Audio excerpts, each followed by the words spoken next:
Jangan mau dibodoh-bodohin sama anak juga. Ini kamu serius menjadi pro player? Iya Mi, emang rank kamu apa? Platinum. Itu emang tinggi? Oh tinggi. Ini mungkin gue nggak tahu lu orang tahu apa enggak ya. Tapi gue sama Jamal bikin ekspos kemarin-marinan dulu. Itu gue baru sadar setelah ketemu sama pemain-pemainnya. Ternyata gue sama Jamal ngegaji orang yang lebih kaya dari gue berdua, cok. Terus ada yang 500 ribunya minta gue transfernya ke OVO, bukan ke rekening. Artinya buat jajan. Jangan sampai lu boncosin duit orang tua lu yang mungkin udah nggak seberapa, lu nyusahin pula adik-adik lu jadi nggak bisa sekolah. Bangsat anjing. Udah gitu untuk hasil yang nggak pasti. Gitu. Iya, dan buat orang tua juga jangan nurutin orang tua anaknya ya. Iya, jangan ngasal nurutin. Aku pengen makan KFC, nggak bisa. Kakakmu mau main warnet anjing. Jangan. Jangan ntar adeknya tahu tempe lagi. Adik-adiknya dijadiin betting ya nih.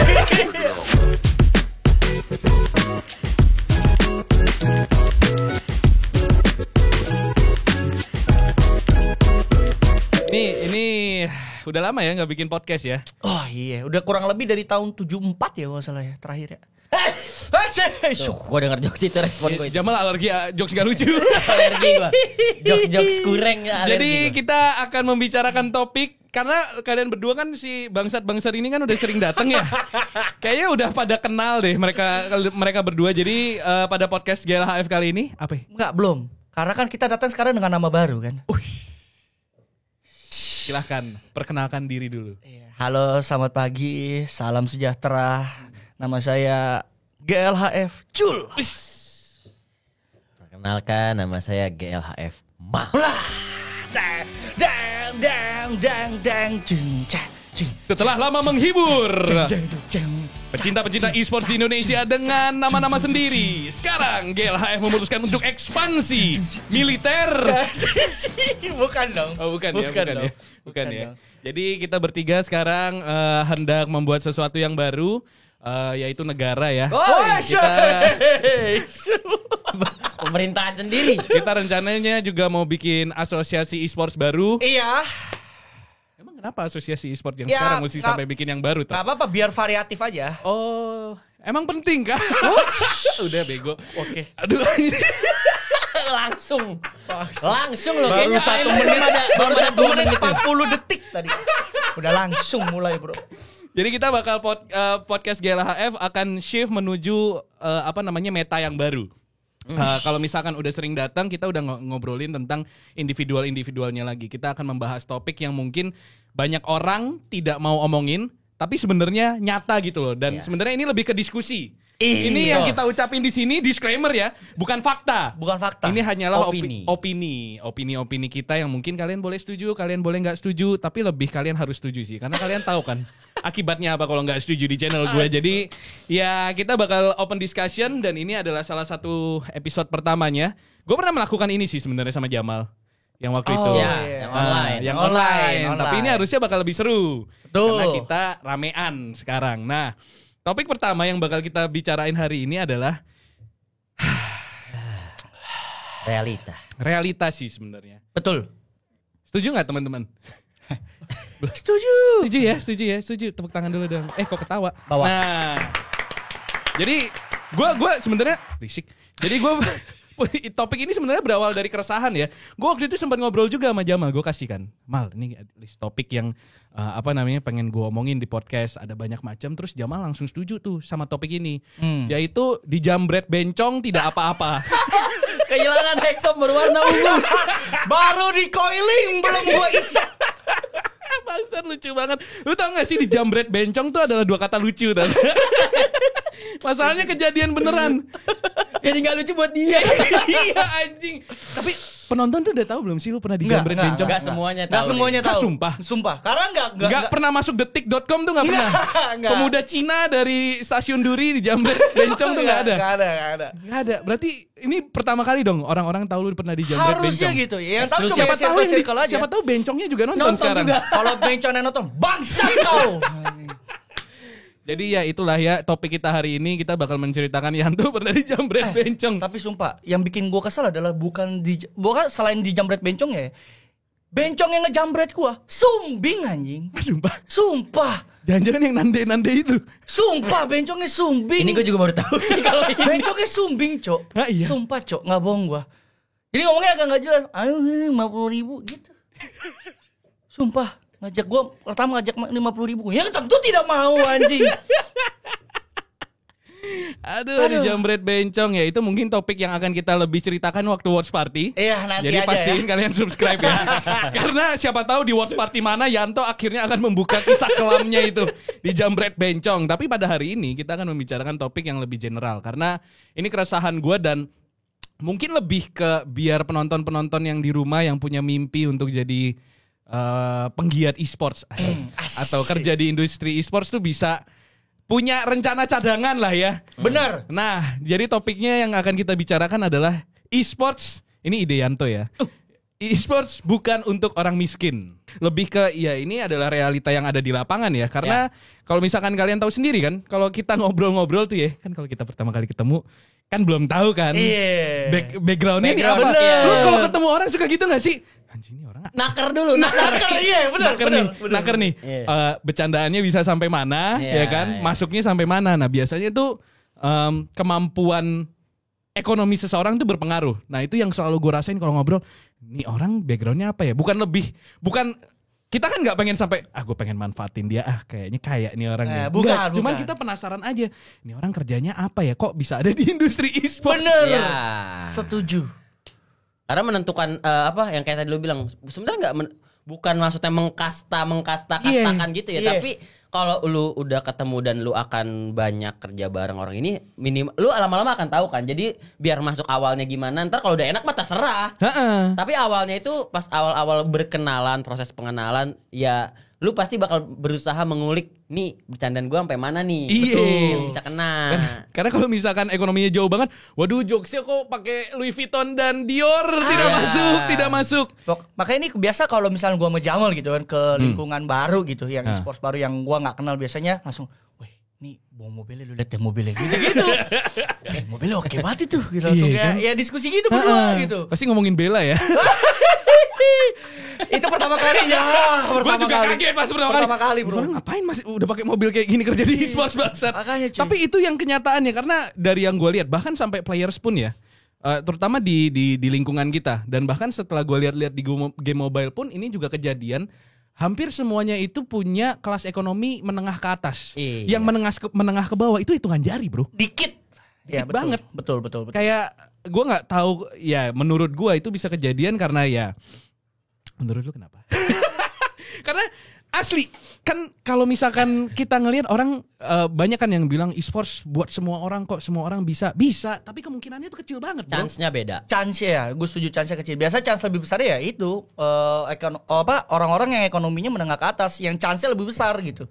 Dibanding orang yang sorry to say kurang berada gitu. Terus lo mau nge-try itu susah banget. Maksudnya kita ngambil background pribadi lah, background gue dulu kan gue pengen banget jadi pro player Dota gitu kan, yang zaman masih main di warnet segala macem, ingin nge-try kayak orang-orang jago jadi pro player, ujung-ujungnya nggak bisa, mentok gue harus kerja, gue harus punya uang gitu. Betul. Karena pas dulu gue nge-try kan gue nggak dapat uang kan, kalaupun menang turnamen cuma dapat berapa sih gitu kan, gitu bagi 5 nggak dapat banyak, habis buat billing, buat makan, lu nggak bisa memenuhi kebutuhan hidup lu gitu untuk sebulan lah at least. Jadi ya ujung-ujungnya lu harus kerja. Sedangkan kalau menurut gua juga ya lu kalau orang yang udah menengah ke atas itu lu punya satu privilege ya. Privilege kalau lu lu punya satu waktu yang kayak kita nge-train misalnya setahun gua nge-train kalau gagal pun lu masih ada backup. Iya, masih ada safety net. Itu willingness to lose-nya beda. Ini namanya you can afford to lose. Ya, betul. Iya, karena ini mungkin podcast ini adalah untuk bocil-bocil yang kurang ajar sama orang tuanya ya. Karena kalau misalkan selalu ya, gue suka ditanya, gue pengen masuk e-sports gimana caranya, Son? Iya, pasti kan ditanya gimana caranya, gue pengen dong masuk e-sports. Gue cuman bisa, gue selalu nanyanya, lu punya duit gak? Lu kalau nggak punya duit, lu harus hoki menurut gue. Karena kalau lu gak hoki, lu di e-sports gak akan bisa. Asli, ini industri yang susah banget buat ditembus dan sangat mengandalkan orang dalam. Mungkin kalau gue punya statement karena ini konteksnya adalah e-sports ya. Menurut gue perbedaannya adalah gini. Tadi kan udah sempat dibahas kan. Ketika lu ngejar jadi pro player konteksnya, yang tadi harus ada effort to lose-nya. Iya. Betul. Tapi kalau ini ngomonginnya konteks e-sports ya lu bisa tetap kerja di e-sports tapi chance-nya akan sangat kecil untuk jadi player. Tapi kalau lu kerja di bukan non player, Iya, belakang behind the layar scene lah ya. ya, Tuh, jadi belakang layar layar. segala macam itu mungkin masih gede. Kayak Betul. misalkan lu lulusan broadcast, itu kan chance-nya lebih gede kan kalau lu kerja di belakang layarnya, Ya. kalau jadi kameramen. Jadi menurut gua sangat beda antara jadi player dan di e-sports tapi yang non player. Itu yang menurut gua harus dibedain dulu sih. Kayak mungkin kalau jadi player tuh ngeliatnya sama kayak kalau gua ngeliatnya jadi YouTuber kali ya. Iya, jadi Iya, atlet, betul. jadi atlet sepak bola gitu loh. Nah, itu kayak ya mimpinya bisa dijual, semua orang bisa. Ya cuman realitanya berapa persen yang emang dari kurang mampu, beneran dia bisa struggle-nya bisa jadi 1% atau berapa persennya yang beneran bisa hidup dari situ. Sisanya gak tahu kan. Iya, bisa dihitung jari yang benar-benar Cinderella story lah, Iya, Cinderella dari story-nya. tukang parkir sampai jadi, gue nggak tahu ya beneran ada apa nggak. Cuman kayak bisa dihitung jari banget karena lagi-lagi kalau misalkan dihitung secara ekonominya ya, lu mau start nih, nggak usah jadi player e-sports ya, lu let's say kayak jadi kita caster, itu kan sesuatu talent kan ya. Iya, betul. Mainnya di ranah yang modalnya 0 sebenarnya, Iya. tapi hokinya mesti 100.000 kayaknya. Iya. Itu susah banget karena lagi-lagi lu harus ada kesempatan, waktunya tepat, dan lu actually punya skillnya. Kalau lu punya skillnya tapi lu nggak hoki, lu mau try sampai berapa ratus ribu kali pun nggak akan bisa sebenarnya. Kayak kalau misalkan lu jadi player e-sports nih, ini buat anda, hey orang anak-anak durhaka, bangsat. Janganlah maksa-maksa orang tua kalian. Susah tau ngejual mimpi kayak, mah lihat deh Sumail umur berapa? 15 tahun juara 15 tahun juara Juara TI TI. mah. Kalau anda punya skill kayak Sumail, iya bisa mungkin, tapi hoki lu kayak Sumail nggak? Nah, itu yang jarang dilihat juga sama bocil-bocil nih konteksnya kalau Iya. jadi pro player ya, kalau ngomongin Sumel ya. Sumel umur 15 tahun, dia pernah ada story juga dia jual sepeda buat beli billing. Iya. Di billing warnet karena dia keluarganya banyak itu kan, saudaranya banyak. Dia juga kayak mungkin imigran kali hitungannya dari Pakistan kan ke Amerika segala macam. Dia umur 15 tahun udah juara TI. Artinya dia dari 4 atau 3 tahun ke belakang ya MMR-nya dia pasti udah gede coy. Iya, betul. Dan lu harus bandingin itu. Kalau lu cuman misalkan top 99 Cilodong Alpha, top 99 Cikadongdong. Iya, Top Cikadongdong. top 5 Cibinong Ruby. Lah. Terus lu menyamakan diri lu. Nah. Ya itu beda, enggak apple to apple. Betul. Kecuali emang lu konteksnya udah setara di game yang lu mainin gitu. Lu udah masuk leaderboard 100 besar. Ya artinya lu punya chance-nya. Punya Mungkin kesempatannya ya. gitu. Mungkin itu juga masih mungkin. kalau case-nya Sumail mungkin itu harus prodigy kali ya. Iya. Itu sama halnya kayak Forsaken. Nah, Forsaken pun itu buat teman-teman yang nggak tahu, itu bukan datang dari keluarga yang menengah ke bawah lah, menengah ke atas. Lu ngelihat kakaknya sendiri si Exuret juga udah sukses. Dan enaknya si Forsaken kayak waktu kita gua ngobrol sama orang tuanya kan juga orang tuanya nggak buta e-sports. Iya. Dan punya modal untuk afford to lose. Itu yang paling Betul. penting sih, karena bayangin deh, nggak semua orang kan punya keunggulan ekonomi kan. Ya. Kan ekonomi kita belum merata tuh. Tugas siapa tuh? Kenapa bisa kan gitu belum tuh? kan belum merata ya kan. Jadi kalau misalkan bisa sebenarnya pemain-pemain yang atau mungkin datang dari menengah ke bawah tuh bisa. Cuman yang harus dipikirkan adalah apakah risknya itu sesuai dengan rewardnya. Kalau misalkan nih, let's say datang dari keluarga yang udah upahnya di bawah UMR ya kan, keluarganya banyak, standar hidupnya belum tinggi, terus lu maksain di e-sports, skill lu mediocre atau mungkin nggak mediocre lah, bagus pun menurut gue belum cukup. Kalau lu ada di posisi kayak gitu, itu yang bisa menyelamatkan ya bener-bener lu jago banget sampai gila, terus baru dilirik. Tapi kalau skill lu cuman setara jago, masih banyak orang lain yang jago dan mereka bisa afford to lose. Mereka bisa, let's say, lu mungkin punya duit buat ngetry selama 1 tahun. Iya. Let's say lu 1 tahun bisa nyoba. Orang lain dengan standar ekonomi yang lebih tinggi, dia bisa ngetry sampai 5 tahun. Ya. Lu selama setahun itu lu gak dapat offer, yang 5 tahun bakal jalan lebih jauh. Nah itu sulitnya orang-orang yang mungkin terlalu maksa di e-sports ini. Sebenarnya bukan pengen matiin mimpi kalian ya. Bukan. Cuman lebih ke coba sadar dulu. Perhitungkan lagi. Karena ini yang jarang orang ngomong. Orang-orang kan selalu ngomong bisa kok jadi atlet e-sports, gampang, nggak pakai duit, main doang bisa dapat duit, nggak ada. Kalau kita nih, kita kan di Valorant lah ya. Bahkan dari zaman CSGO pun ini kan udah yang dicap komunitas elit.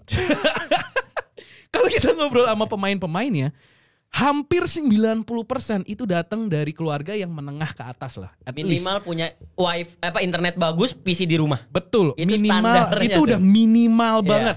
Tapi 90% punya lebih dari itu.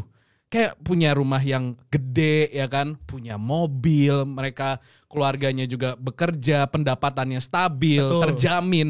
Itu yang nggak orang lihat. Kalau misalkan kalian jabarin deh, kayaknya menurut gue nggak usah di game PC doang deh. Di PUBG Mobile pun, kalau lu ngelihat pemain-pemain yang bisa sukses, yang bisa breakthrough, itu dari belakangnya, dari keluarganya emang punya biasanya. Udah bisa lah kayak ya udahlah, gue kasih lah kesempatan anak gue 2 tahun coba. Ternyata jalan. Tapi ada juga yang sebenarnya skillnya mediocre tapi bisa juga ada di sana karena ya itu bisa afford to lose. Lu bisa kayak ya udah jalanin aja, lu pakai bakar duit dulu. Kita lihat lah bisa nggak lu jadi pemain yang mungkin tembus ke PMPL atau mungkin bahkan jadi influencer gitu-gitu. Nah kalau yang menengah ke bawah itu sulit banget buat breakthrough-nya. Mungkin gue coba bukan menjelaskan sih, coba gue pakai case yang lebih realnya mungkin kali ya. Ini ngomongin konteksnya masih ke pro player. Pro player. Lu lulusan SMA atau SMK. Nah, Ini lu adalah yang kayak tadi yang SMK apa nih? Kurang beruntung. SMK apa? Akuntansi Di mana? di Grogol. Oh, berangkatnya naik apa? Naik motor Mio. Oh, Spion kiri. guru favoritnya siapa guru favoritnya? Pansep. Oh, Pansep. Kenapa tuh favorit tuh? Karena jarang masuk. Terus. Nggak, ini misalkan case-nya lu lulusan SMK atau SMA atau lu belum lulus ya, tapi ya lu sayang sekalinya lu kurang beruntung, orang tua lu nggak bisa nge-provide apa tadi kalau bahasa lu nggak stabil pendapatannya segala macem, pasti lu akan dihadapkan pilihan. Lu pengen apa, kalau lu emang ngerasa jago dan lu punya potensi di e-sports ya, lu punya pilihan untuk ngejar e-sports lu dengan semua ketidakpastiannya, dengan semua resikonya, atau lu kerja dapat duit bulanan. Ya iya, gamblingnya mana yang lebih worth it kan? Yang itu lebih aman. Lu dua pilihan itu. Kalau lu nggak kerja ngejar di e-sports, lu belum tahu sampai di titik mana itu bakal bisa jadi stabil untuk lu. Betul. Apalagi kalau lu punya tanggung jawab untuk membantu perekonomian keluarga lu. Itu yang terjadi sama Atau saya. lu ngejar yang kedua, lu kerja pasti dapat duit bulanan dan mungkin punya jenjang karir di berapa tahun ke depan, lu bakal jadi jabatan lu apa gitu. Itu yang menurut gue mungkin kasus nyatanya ya. Kayak itu dua pilihan itu akan selalu ada. Nah itu dia pertanyaannya kan di situ. Iya. Ini si bocil ini yang pengen ngejar e-sports itu yang lebih ke arah kita memberi warning untuk mempertimbangkan lagi. Iya, betul. Lu sejago apa? Lu bisa punya chance nyoba berapa lama? Nah itu yang tadi gue bilang kan. Iya itu. Lu, makanya gak usah lah maksa-maksa orang tua kalian. Kalau kalian biasa-biasa aja, gak usah terlalu meyakinkan jual mimpi ke orang tua. Nah tadi kan Yanto udah bilang tuh, itu case yang terjadi sama dia. Coba. Nah, ini emang sebenarnya tuh adalah topiknya e-sports bukan untuk orang miskin. E-sports itu cuman buat 2 orang kan. E-sports untuk orang kaya sama orang hoki. Berarti dia orang hoki nih. Gua orang hoki. Gimana itu? Maksudnya kita ngomongin masih konteks pro player kayak yang gue bilang tadi. Gue dulu sempat nge-try jadi pro player Dota, ikut turnamen sana, bikin tim, ikut turnamen-turnamen yang lumayan bergengsi. Bahkan sempat dulu pas masih zaman-zaman ESL ada Dotanya itu gue sempat ikut qualifiernya segala macam, bener-bener nge-try gitu. Cuman pada akhirnya gue itu kan posisinya gue masih sekolah awal-awalannya. Terus udah mulai kerja. SMK. Naik apa kesananya? Naik Mio putih. Guru favoritnya apa? Pansep. Kenapa? Gak pernah masuk. Jarang masuk. Terus. Nah, misalnya gue nge-try udah gitu ya akhirnya lama-lama ya duit, apalagi terutama pas gue udah lulus kan kalau dulu pas masih sekolah gue masih terima uang lah dari orang tua gue kayak buat beli billing segala macem. Terus kan udah kerja kok gue udah gak dikasih duit kan. Keluarga gue bukan keluarga yang kaya gitu, keluarga gue bahkan menengah ke bawah jatuhnya. Jadi ya gue akhirnya main lama-lama sadar kayak gak bisa cuy, gue bilang ini gue gak bisa kayak gini. Gue kalau begini terus bukan masalah guanya jadi gembel, emak gue udah gak mampu ngasih duit harian terus gitu. Jadi mau gak mau kan gue dapet duit dari mana? Jadi mau gak mau akhirnya ya gue berkeputusan kayak nggak bisa nih, gue kayaknya mungkin waktu itu salah satu jalan gue lagi adalah mungkin gue kerja kali ya, kerja sambil ngetry jadi pro player. Nah, kalau ada kesempatan. Kalau ada kesempatan. Jadi gue pas kerja dapat gaji segala macam, gue masih main tuh, masih ngetry. Ya kan namanya kerjaan kan nggak pasti ya. Akhirnya adalah gaji nggak cocok atau apa segala macam. Akhirnya gue keluar, pindah sana pindah sini. Dan akhirnya ujung-ujungnya gue berhenti jadi pro player Dota. Kayak dalam hati gue ini nggak bisa cuy. Gue nggak punya uang atau waktu untuk nyoba jadi pro player. Dan masanya seperti yang udah lu orang bilang, lu masanya nggak tahu titik berhasilnya itu kapan. Iya. Lu nggak tahu titik berhasilnya itu pas lu udah nyampe mana dan kapan, butuh waktu berapa lama itu nggak tahu. Dan akhirnya ya udah gue memutuskan untuk berhenti jadi pro player. Ya udah gue fokus kerja aja sampai akhirnya kalau ngomongin masuk e-sports ya itu gue masuk Liga Game itu adalah kehokian gue dan akhirnya bisa ada di sini gitu. Ya lu ketemu Vino-nya aja hoki kan? Ketemu Vino, ini hoki banget cuy ketemu Vino-nya. Coba lu mungkin ada beberapa pada belum tahu ya. Jadi waktu Vino itu Vino Finomon ada dulu dia caster Dota di Liga Game, sekarang di WXC. Jadi awal gue ketemu Vino itu pertama gue kenal sama yang namanya Jessica Evelyn. Ini anak Dota tuh dulu cosplayer juga. Nah gue kenal sama dia. Itu gue pertama kenalnya juga secara nggak langsung, pokoknya gue intinya temenan sama dia di Facebook. Dan udah gue SKSD aja basa-basi gitu nanya. Target SKSD-nya apa tuh kalau boleh tahu tuh waktu itu tuh? Bukan e-sports dong. Bukan e-sports dong. Gak ada. Ya kalau kalian suka lihat story-nya Yanto, tau lah apa incerannya waktu itu. Beda konteks kalau Yanto ya.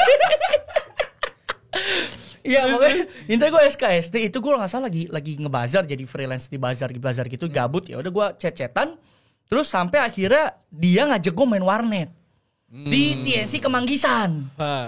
Datanglah gue ke sana main, ketemu tuh sama Vino sama Koala pemain Dota tuh. Ya, Farhan Koala udah ketemu kenalan dan ini gue tahu nih ini maksudnya caster gitu.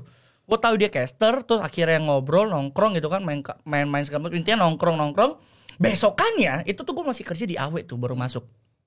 Besokannya gue minta kontaknya si Vino dari si Jessica ini. Gue minta kontak, gue ngechat dia, gue tanya-tanya gaji segala macam, gue tanya gajinya oke gak? Jawabannya gini, oke lah buat bayar tagihan kosan dan makan-makan. Dalam hati gue kan kosan makan-makan. Weh lumayan nih harusnya nih. At least tuh di atas UMR dikit lah paling enggak gitu. Wah ini lumayan nih. Langsung gue bilang, bisa ada lowongan gak? Terus dibilang, gak tahu sih, lu coba chat aja ke Facebook fanpage-nya Liga Game. Gue chat, dibales, disuruh datang aja. Yaudah datang aja ke kantor hari Jumat. Itu kan cuma omongan datang aja ke kantor kan, ke studio kan. Belum yang, yaudah besok kamu kerja, belum kan? Di situ kan hari Jumat kan, kalau kantor kan masih kerja kan.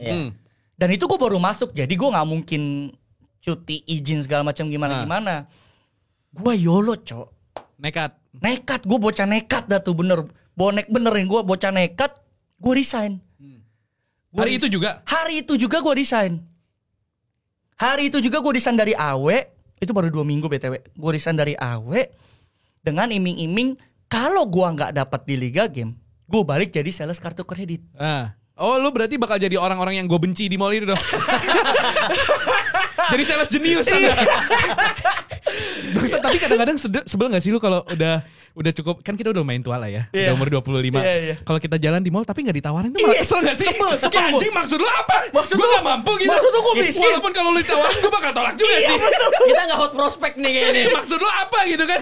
Berarti ada kemungkinan di universe lain tuh Yanto adalah balik lagi jadi sales kartu kredit. Jenius tuh. Iya.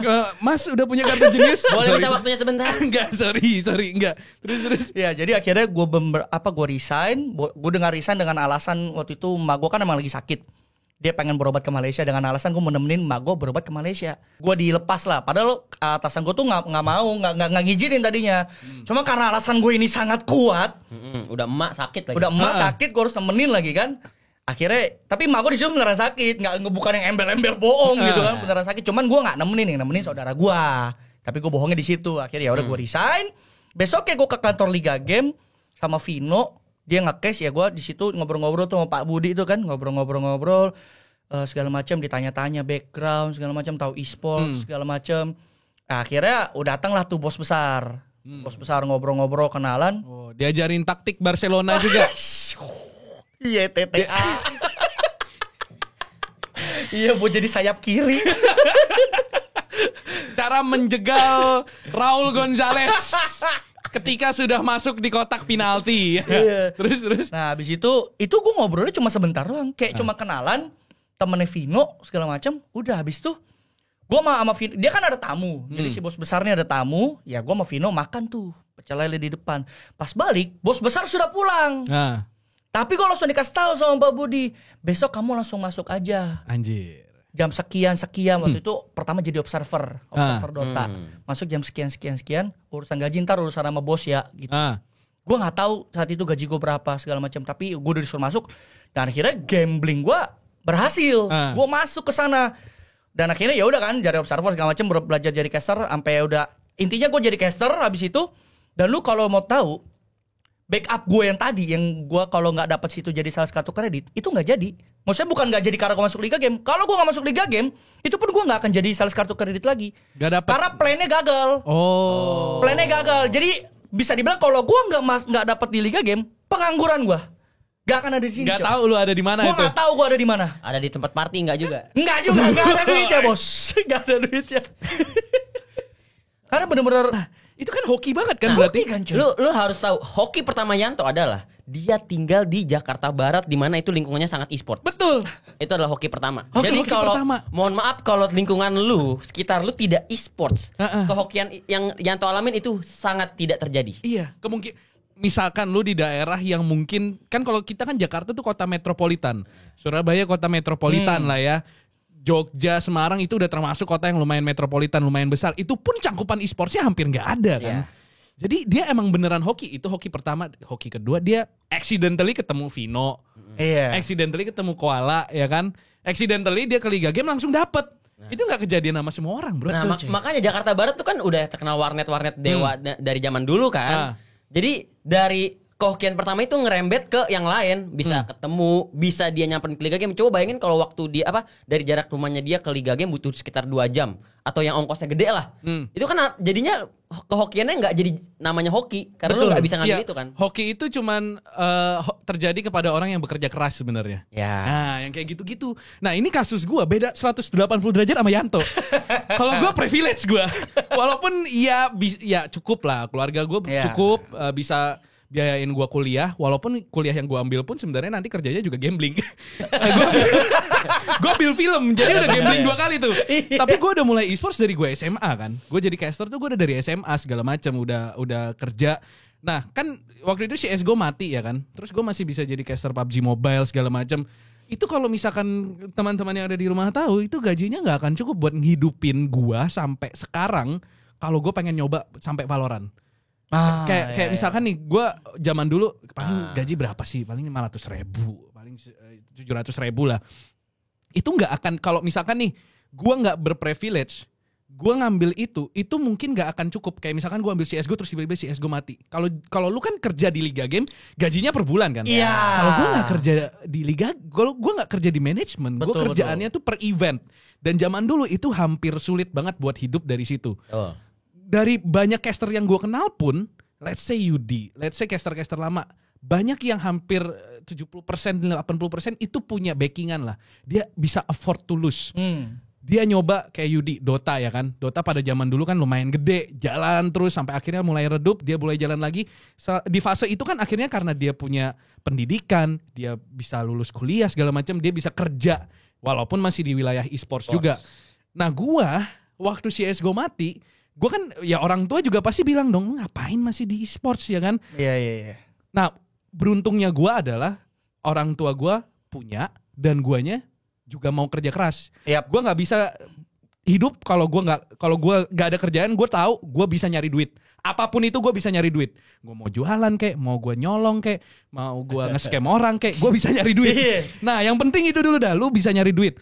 Sampai akhirnya gue banting setir kan, gue nggak nge-cash lagi. Gue waktu itu kerja ketemu Yanto pertama kali, gue fotoin dia nih. Oh iya. Gue fotoin Yanto nge-cash anjing. Iya benar. Itu waktu itu gue udah full ninggalin e-sports karena gue tahu, wah ini gue udah nggak hoki. Ini cash yang dimana gue punya privilege tapi gue nggak hoki. Iya. Gue nggak bisa jadi player karena skill gue mediocre. Gue nggak bisa jadi caster karena game gue mati. Kalau game mobile gue nggak passion ya kan, nggak cinta. Ya udah, karena gue punya privilege itu, gue punya pendidikan dan gue suka emang sama hobi gue yang lain itu foto dan video, gue kerja di sana. Nah, sampailah pada akhirnya Valorant booming lagi kan. Valorant booming nih. Itu gue disudutkan pada sebuah gambling yang mungkin orang-orang gak bisa ambil. Kalau misalkan let's say lu udah jadi nih, lu punya PH, gue punya PH.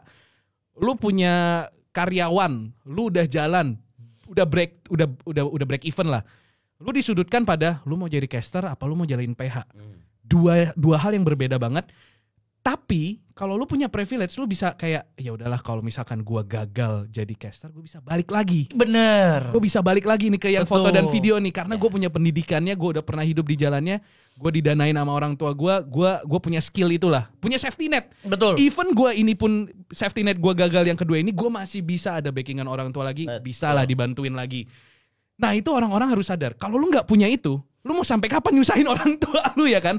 Harus sadar lu harus punya titik yang kayak, oke, di titik ini gue bakal berhenti, gue bakal kerja. Iya. Kalau nggak berhasil, udah nggak usah maksa. Mungkin lu bisa ngambil role di belakang layar. Even jadi caster pun, itu lu butuh modal bro. Modalnya bukan peralatan ya. Afford to lose-nya itu. Karena kan lu modal waktu. Lu jadi caster tuh, belum tentu. Anjing ini bulan depan gue dapat kerjaan. Nah, nih itu yang bikin orang deg-degan bro. Itu yang harus kalian tahu bangsat. Untuk orang pertama kali mulai nge-cash, let's say lu caster baru, lu belum tentu tiap bulan lu dapat kerjaan. Betul. Gimana caranya lu bisa hidup, bisa afford kehidupan lu? Apalagi kalau lu mau jadi caster, lu harus hidup di Jakarta.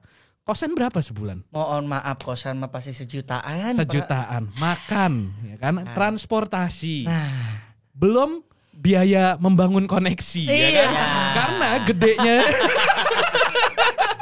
gedenya biaya talent esports itu adalah membangun koneksi. Lu kalau diajak sama event organizer-nya, ayo Son makan, lu nggak ikut, lu bisa kehilangan job bro.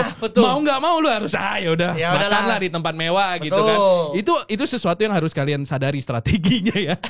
Nah itu nggak akan bisa kejadian sama caster-caster baru kalau mereka nggak punya backingan dari orang tuanya. Orang tuanya misalkan pendapatannya itu pas-pasan, cukup buat cuman ngasih makan doang. Kalau dia cuman dapat 1,5 juta per bulan terus dia hidup di Jakarta sendiri, iya dia harus punya side hustle-nya. Kecuali lu hoki langsung bisa breakthrough ke line up utama, dapat yang terus-terusan, lu actually bagus. Tapi kalau misalkan dipanggilnya cuman sebulan 2 kali, itu berarti dia harus extra hustle. Nah yang kayak gitu-gitu kan tergantung orangnya juga ujung-ujungnya. Nah extra hustle itu yang ini kita nggak bilang, kita berarti nggak pernah bilang ada kata-kata pasti atau 100%. Betul. Ya. Karena itu dia ada faktor extra hustle yang beda. Kayak misalkan semua variabel yang tadi kita sebut, misalkan nggak hoki tempat tinggal, nggak hoki di koneksi, nggak hoki di keluarga yang kurang mampu atau menengah ke bawah segala macam. Nah extra hustle itu yang faktor sisa persennya yang sedikit tuh. Soalnya dulu gue pernah mikir. Karena dulu kan kalau gue alhamdulillahnya orang tua gue nggak yang menengah ke atas, menengah ke bawah ya, menengah tuh. Menengahnya banget tuh. menengah tuh bener-bener tengah. Tapi kan gue nggak bisa minta support dari orang tua gue untuk jalanin karir gue di e-sports kan, karena mereka nggak dukung. Nah waktu itu gue udah mikir gue harus bisa ngebiayain hidup gue sendiri untuk modalin gue sendiri. Nah gue udah kepikiran ya sambil kerja ngajar ke e-sport sambil kuliah. Jadi yang dikorbanin adalah waktu tidur dan waktu bermain. betul. Nah, waktu itu gue udah sempat pernah mikir tuh gue bakalan entah ngojek atau kerjaan yang cukup fleksibel kayak gitu untuk modalin gue. Nah, itu kan namanya extra hustle untuk mengambil sisa chance 10 atau 5% untuk itu. nambah persentasenya lebih besar lah ya. Betul itu. Nah, itu juga tetap ada chance-nya tapi ya enggak menambahnya cuman tadi lu bisa bilang 5%-an, tapi 10%-an. itu pun lu bisa bilang itu extra hasil karena ya itu orang tua lu udah ada backingan kan. Nah, gue nggak mungkin dibiarin mati. Iya kan? Let's say lu extra hasilnya gagal, terus lu nge-case-nya gagal. Ya udahlah, ayo juara biologi lagi yuk gitu kan. Kalau gue baru inget nih, kalau gue misalnya itu nggak keterima di Liga Game tuh kasus gue yang tadi, gue bakal balik ngojek. Karena gue pernah jadi ojek driver ojol. Yang motor. Ya. Karena kan gue bilang kan pas gue udah kerja tuh gue gak dikasih duit lagi sama orang tua gue. Karena memang orang tua gue bukan orang tua gue yang berkecukupan. Jadi memang ya udah gue dulu pas nganggur waktu itu 3-4 bulan ya gue gak dapet duit, gue gak dikasih duit sama sekali. Dan akhirnya gue mutusin buat jadi ojol. Itu buat cari duit untuk gue ingin jajan, ingin nongkrong atau ingin bermain warnet segala macam ya itu. Paling kalau gue gak keterima di Liga Game gue akan balik ngojol lagi. Ya kan? Kayak gitu. Kayak emang butuh duit e-sports, bro. Butuh, Enggak, ini biar kalian semua sadar, mau game mobile maupun game PC semua butuh modal. semua Untuk bisa besar tuh butuh modal. Modalnya ya modalnya tuh pengorbanan sih. Di awal ya. Di awal dan even lu udah sukses pun pengorbanannya juga nggak akan jadi lebih mudah. Pengorbanan lu jadi lebih banyak ke waktu, ya, stressfulnya. E-sports tuh stressful bangsat. Itu pemain-pemain ya kalau kita ngobrol anjing jarang senyum mereka. Bener. Kayak kalau kita nongkrong gitu pasti ada di stresin. Habis turnamen tuh pasti ada aja ya kan. Pasti ada di stresin. Nah itu juga kalau kita ngobrol-ngobrol sama pemain kan kadang-kadang kan mungkin kalau baru kenal paling oh ya asik pas sudah kenal bangsat. Anda kaya anjing. Ngapain Anda di e-sports? Terus gue lama-lama mikir justru karena mereka kaya ya. Ada di e-sports ya kan. Anjir gue sering kayak anjing lu kaya juga. Pantesan lu ada di e-sports. Dari yang awalnya lu udah kaya ngapain sih di e-sports? Kenapa gak buka bisnis? Atau lu ngelanjutin bisnis orang tua? Ternyata ya itu akan jadi safety net mereka kalau misalkan mereka gagal. Karena ya awalnya have fun bisa nerus kan. Betul. Karena persentasenya dikit banget orang yang bisa sukses dari nol banget yang nggak punya apa-apa jadi e-sports. Ada bisa. Cuman ya hokinya itu mesti kalau waktu lahir tuh skill levelnya skill tree-nya mentokin di hoki tuh. Ya, ada yang skill levelnya mentok di hoki, ada yang diberikan kan kalau gue percayanya ya, ada orang yang lahir hoki dengan privilege keluarga, ada yang hoki dengan tenaga dan Prodigy. kekuatan dan Talenta. kesabaran lebih kan kayak orang yang menengah ke bawah harusnya mereka bisa memanfaatkan kesabarannya, kekuatannya, gak gampang sakitnya dan segala macamnya itu kan. Itu kan juga menurut gue privilege yang ya lu harus kerja keras lebih lah ketika lu tahu lu gak dapet kehokian privilege itu. Tapi gue jadi tapi gue pengen ngomong tadi kan kita bahas tentang ke arah player ya. Yang sebenarnya kalau ngomongin konteksnya e-sports itu nggak cuma player kan, nggak cuma caster. Di belakangnya ada banyak banget, lu bisa jadi orang konten, orang sosmed, lu bisa megang alat, orang broadcast, kamera, videografi, bla bla bla bla bla. Nah itu menurut gua lebih bisa diraih. Yes. Kalau lu emang passionate sama e-sports. Setuju. Itu lebih bisa diraih dengan jalur pendidikan bisa. Atau kan kayak menurut gua yang kayak lu modal suka e-sports, lu tahu berita-berita e-sports, kan ada penulis artikel. Betul. Yang gitu-gitu menurut gue itu juga ya kalau emang lu udah suka ya bisa menghidupi lu gitu. Untuk sekarang tuh ya yang gue sadarin juga adalah industrinya udah mulai shifting aja. Industrinya udah mulai shifting. Kalau zaman dulu 2015-2014 yang dicari adalah orang e-sports, orang yang ngerti e-sports tapi belajar divisi lainnya gitu loh. Belajar mungkin accountingnya, belajar ngeditnya, belajar vmixnya. Sekarang industrinya udah shifting. Sekarang industri lebih nyari orang yang ngerti broadcasting disuruh belajar e-sports. Betul. Karena in the long run itu lebih worth it daripada lu ngajarin orang buat belajarin broadcasting. Itu udah kena faktanya, cuy. Itu udah jelas. Si industrinya udah shifting. Jadi sekarang kalian daripada ngandelin hoki buat nyoba-nyoba misalkan ya bisa lah. Mungkin kalian nggak punya skillnya, kalian pengen coba masuk, mungkin bisa. Tapi sekarang peluangnya ada lebih ke orang-orang yang berpendidikan. Let's say lu pengen broadcast di One Up gitu ya. Lu punya pendidikan broadcast, itu kemungkinan besar bisa masuknya lebih tinggi. Walaupun lu gak ngerti e-sports. Lu ngerti e-sports, point plus. Betul. Ya. Gitu. Jadi itu udah industri yang shifting banget. Dan sekarang hoki pun udah menurut gua diperbesar lah chance-nya karena e-sports kita udah lumayan gede. Turnamen banyak. Sama kalau lu mau jadi talent, udah ada akademi segala macem kan. Coaching. Kalau dulu kan kita mesti bener-bener, waduh gue kenal ini, gue coba kali ya. Kalau dulu kan gue ngandelin gitu. Gue bahkan gak kenal e-sport sama sekali. Gue nol koneksi gue di e-sport. Gue nekat aja. Gue mau cast game ini karena menurut gue caster lu jelek. Gue coba, nih gue kasih, serius, gue punya mindsetnya gitu. Nih orang Keren. Gue ngeliat nih orang casternya jelek banget, anjing gue bisa lebih bagus bangsat. Gue kirim demo gue DM waktu itu tim NXL kan, gue bisa nge-cast lebih bagus. Kasih gue kesempatan, gue dikasih kesempatan, gue jalanin, jadilah gue nge-cast CSGO kan pada waktu itu. Nah, yang kayak gitu-gitu juga harus kalian pikirin. Kalian banyak cara menuju Roma, cuman kalau jalannya dikit terus kebanjiran, udah puter balik. Iya benar. Bottleneck ya, pintunya segini. Warga nih. Ini banyak banget, cuy. Udah sama jalan sempit, belum tentu nyampe tuh tujuan tuh. Keluar tuh. Belum ya kan? tentu nyampe. Jadi coba ini kita lebih ke wanti-wanti lah. Jangan. Jangan. Biar kalian nggak jadi gembel. Jangan nyusahin orang tua. Sumpah nggak bohong gue. Karena emang ujung-ujungnya kan kita apa yang kita lakukan di dunia ini kan buat nyenengin orang tua ya. Apapun caranya. Benar. Jadi kalau misalkan emang ujung-ujungnya nyusahin terus emang nggak bisa, ya kalau lu emang punya bersikeras untuk coba di e-sports, jangan pakai duit orang tua, bro. Kalian ya itu cari side hustle, lu cobalah lu coba kerja yang lain.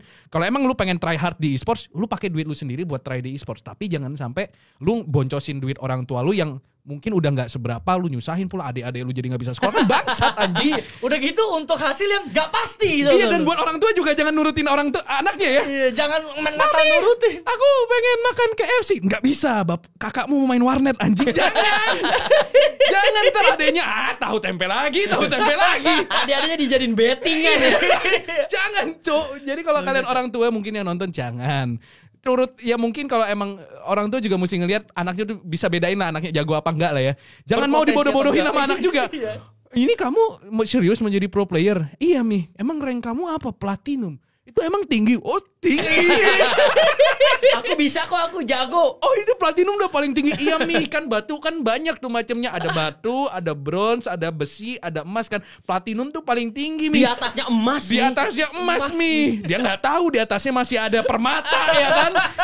Anjing, masih ada batu yang berkilau sendiri tuh radian. Nah, itu yang mesti orang tua sadari juga, Cuk. Atau mikirnya kayak, kalau gue pernah mikir gini ya. Apa? Gue udah pernah mikir ketika gue gagal total di hustle gue menuju e-sports segala macem. Mungkin gue emang ditakdirkan untuk menjadi penikmat e-sports. Atau gue join ke e-sports dengan cara gue kaya dulu. Iya. Lu ngerti gak maksudnya? Terus bikin X-Force. Iya, semacam kayak gitu. Jadi gue tajir, gue gak tahu duit gue mau kemanain. Ya gampang masuk e-sports. Iya. Dengan modal yang udah sebegitu kayanya. Tapi awalnya emang karena gue penikmat. Dan gue kaya banget. Ya gue pengen bikin tim kek, pengen ngapain kek. Gue suka sama e-sports, pengen bikin PH, bikin IO, bikin apa-apa. Nah gue pernah mikir kayak gitu. Kalau emang gue gagal di e-sports, ya gue kaya dengan cara gue dulu. Iya, kaya. baru masuk e-sports. Entah 10, 15 tahun, 20 tahun. Kalau emang gue masih suka e-sports, ya gue bisa tetap menikmati e-sports dengan cara apapun itu. Ini karena Jamal ngomong gini, ini menyambung sekarang kalau di otak gue. Kalian lihat deh, tim e-sports Indonesia. Itu nggak ada yang bikin dari nol, coy. Gak ada so far. Oh iya bener juga. Semua tim e-sports yang besar terutama di Indonesia You itu name it lah. udah basicnya orang kaya. Bener juga ya. Lah saya bikin e-sports. Nih saya nih bikin Ada pemain e-sports. jago dikit, pengen dibeli. Pengen bisa diambil. apa? Terus kita bisa apa? Lu mau nawarin dia gaji 15 juta, gaji saya saja tidak 15 juta ya kan? Iya coy, emang lu kalau lihat Oke. kayak RRQ, Onyx, Bukit RRQ Sports, backingannya Ayana. Evos. Iya, Evos. Emang mereka tuh udah orang kaya aja gitu. Iya, jalannya udah ada. Jalannya udah ada. Makanya Iya, gak ada ya tim yang bener-bener dari nol. Kayak kalau di luar kan ada 100 Thieves. Gue gak tahu ya itu 100 Thieves beneran gak ya. Si Nightshot kan katanya dulu jualan burger lah. Gue gak tahu tuh itu jangan-jangan jualan burger cuman hobi lagi anjing. Kerja di fast food chain jualan burger, bapaknya yang punya Dubai Tower gak ada yang tahu. Tapi itu hokinya dia jualan burger di negaranya sana, cuy. Oh juga bangsa. iya kan.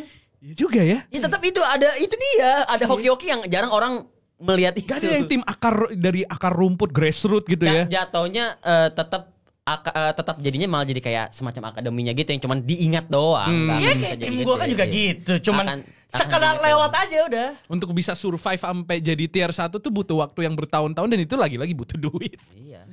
Anjing iya juga ya. Lihat aja tim e-sports di Masa Indonesia. udah lah kalau kalian miskin gak usah lah. Gak usah lah ngambil peluang kita aja sih. Kalian kalau miskin udah lah kerjalah di belakang layar. Ini yang belakang layar langsung ngentot. Ini kenapa jadi ke gua? Kenapa jadi kerjaan gue yang disenggol gini? Tapi tenang, untuk belakang layar kan beda experience. Kalau udah punya Porto, udah kerja di belakang layar berapa tahun mah aman lah. Iya, betul. Tinggal pindah-pindah. Emang kalau udah punya skill akan ada jalannya. Tapi lagi-lagi tuh orang hoki itu akan terjadi kepada orang yang bekerja keras sih sebenarnya. Dan itu siap menerima kehokian itu dengan cara bekerja keras. Iya, anjing ternyata nyambung ya. Iya. Itu semua berkesinambungan, bro. Kill bro. Nah, kalau misalkan kalian pengen hoki, coba deh kalian donate ke Saweria gue nanti. Kita doakan. Kita Amin. doakan, kita Amin. doakan. Doakan. Doa tuh mahal, bro. Jual beli doa. Enggak, kayak kalian deh nonton deh yang lagi viral tuh siapa Dilan bangsat itu. Itu kurang hasil apa bangsat Sebenarnya, orangnya. Tapi kan hoki banget dia. Hoki banget coy. Dia hoki, dia viral, tapi dia nggak berhenti di situ. Dia hasil tinggal lagi. gimana cara dia memaintain kehokiannya itu. Ya kan, Karena banyak yang kayak cepet naik cepet turun kan. Iya, bener. Contoh. Yang apa tuh? Odading tuh. Odading, iya. odading. Yang kayak viral berapa minggu itu sudah tuh. Sudah. Tar, Beres. dah beres. Ya Allah, gue hampir ngejokes aja. Udah ntar gue sensor. Kalau yang Waduh. Iya, maksudnya gue setuju. Kalau misalnya gue sebagai orang yang ngerasain punya hoki aja, gue merasa gue nggak sekerja keras itu orang dia. ini, coy. Ya lu bayangin kan ada tuh kita satu. punya gear sebanyak ini aja, kita nggak sehasil dia, bro. Dia Tadi cuma kita di depan ngobrol kan, apa kita bikin konten kayak dia? Gimana ini? Tapi 4K, 60 fps. Kayaknya orang malah nggak tertarik ya. Ini gambarnya kebagusan bang. Coy, dia cuma itu yang dia live jualan nih cuma modal HP, ring light.